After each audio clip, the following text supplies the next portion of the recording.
Hey, Walker, thanks for your time. Uh, there's a lot of expectations around this group. It's a young, talented bunch of players and a team. How do you guys handle that expectation now that you've reached the end of the line in qualifying and where this team should be when these final 3 games are over?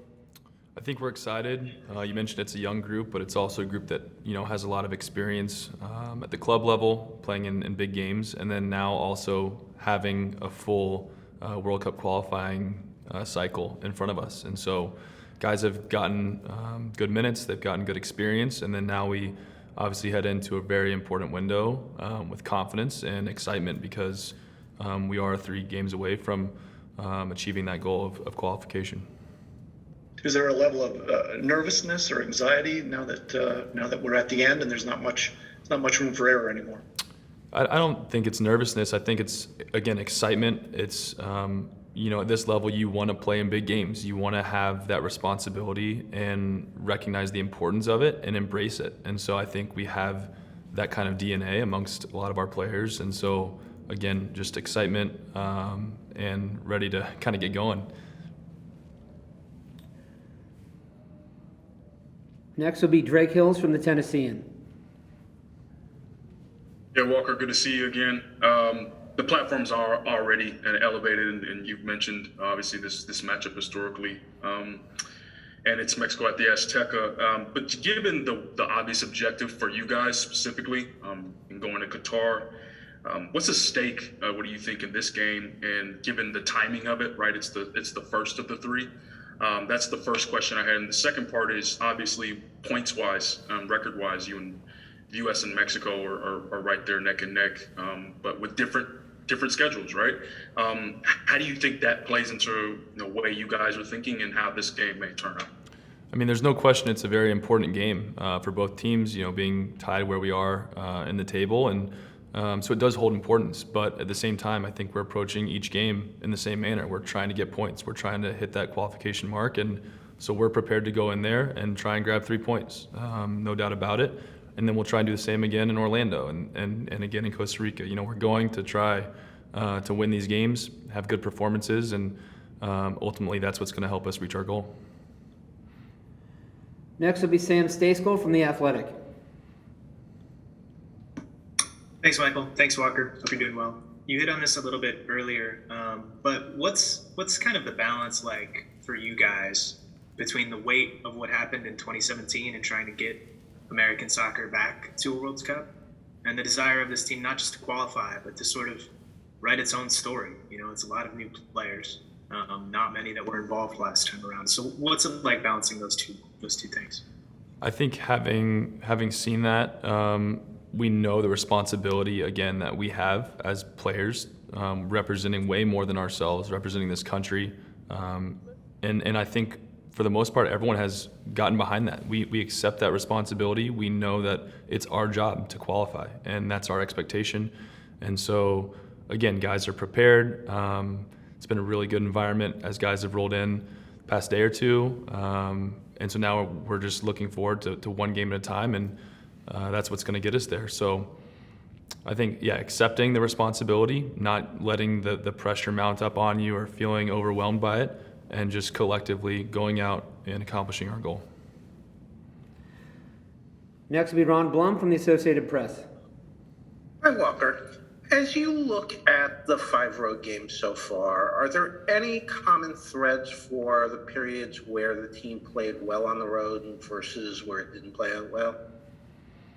I think having confidence to play are typically some of our better moments come from having that composure to try and play and make things happen. But at the same time, I think, preventing cheap goals, early goals that we shouldn't allow, that's very important. The longer the game goes and haven't conceded, that's a very important thing. Our confidence will grow as we build into the game, and then it's the mentality that we know that we can take over and win it, whether it's in the second half or later on, deeper in the second half. I think the longer it goes scoreless, the longer we stay solid, we'll just keep growing into the game and get a result. What has been the stretch on the road you thought the team played most effectively? Yeah, I'm trying to go through all the games in my head right now as well. I thought we started out really well in Jamaica. The first 10, 15 minutes I thought was how we should come out. We were very aggressive. We got the early goal, and we seemed to be in control before the long distance strike. That's the kind of start that we need, being on the front foot, pressing, winning balls in the opponent's half, and trying to create chances on goal. And if we can get off to good starts again, like we did there, then I like our chances a lot. Next will be Jeff Carlisle from ESPN FC. Thanks, Michael. Hi, Walker.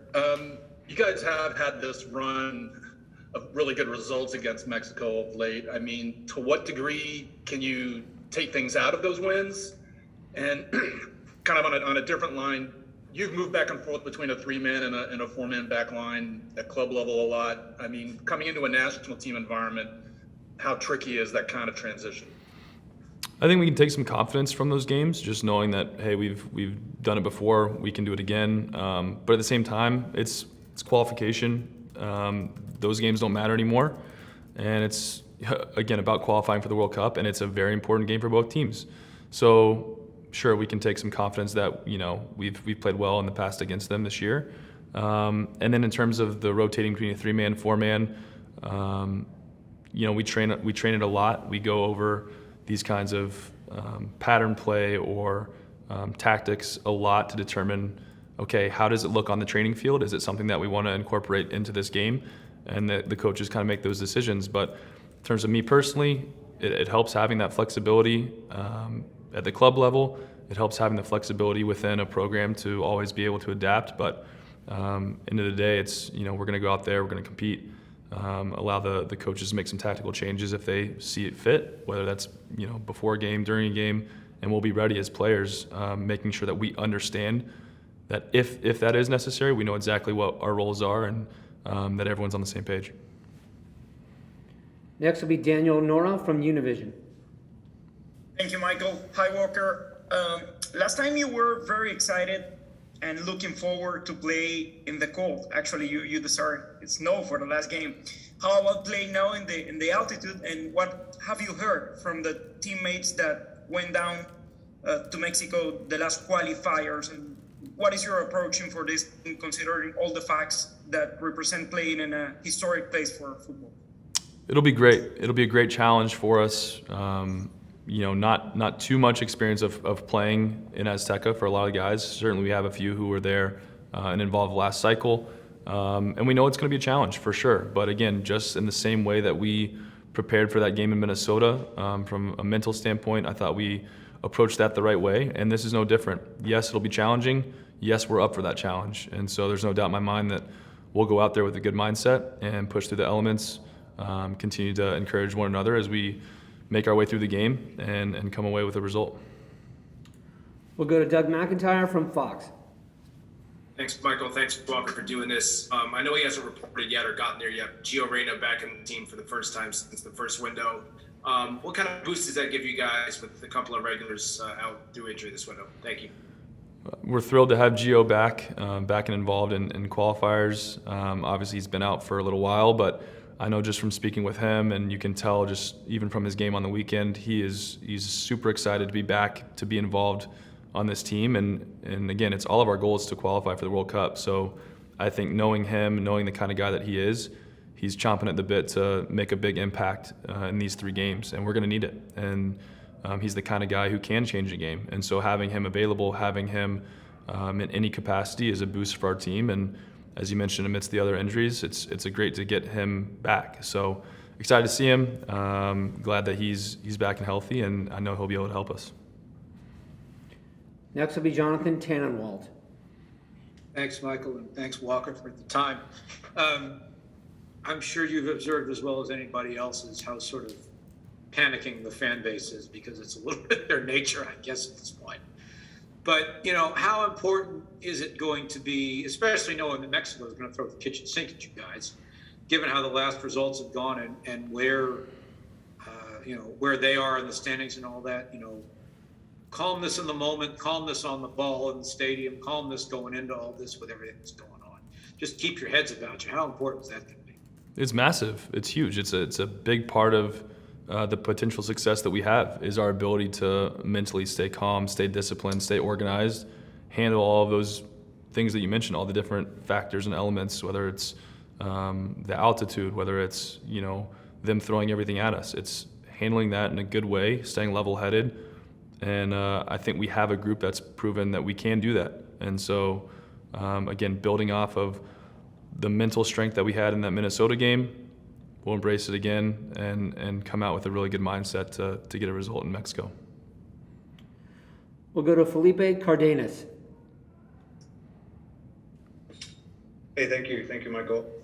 Walker, I'm just wondering, what do you take away from your performance in Cincinnati when you faced Raul Jimenez? What did you learn from facing that type of striker? And just when you face the front line that Mexico has, both centrally and those two wing players that come off and sort of switch on and off, whether they're central on the wings, what do you take away from those performances? What are you learning from the Mexico attack? Well, they have a lot of talent. You definitely have to respect their strengths, know what their strengths are, and try and eliminate them as best as you can. And I know that based on that first performance that they probably walked away not satisfied with their attack, and so we can expect them to be definitely up for this game, trying to prove something against us, and we got to be ready to match that. And so I thought we did a very good job that first game.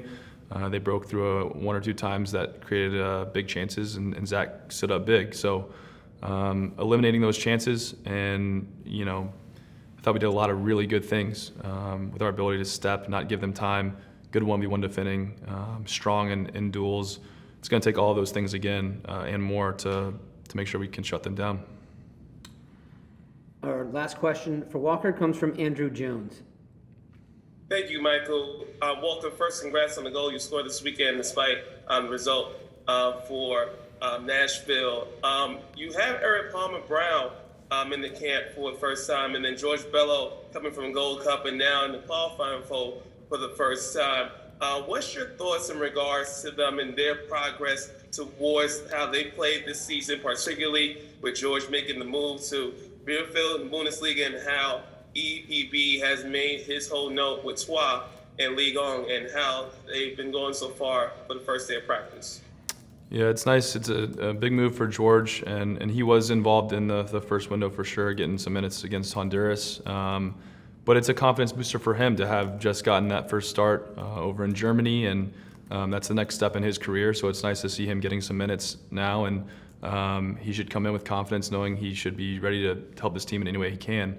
With EPB, another young, promising talent that has continued to make his way up in Europe and progress as a player. He has a lot of really good qualities about him that can help this team. And so it's about integrating very quickly, having the confidence that he's here for a reason, needs to train with confidence, because should he see the field, he's a guy that has the tools to help this team. So nice to have him in camp. It's a well-deserved call-up, and looking forward to watching those guys take advantage of any opportunity that they could get.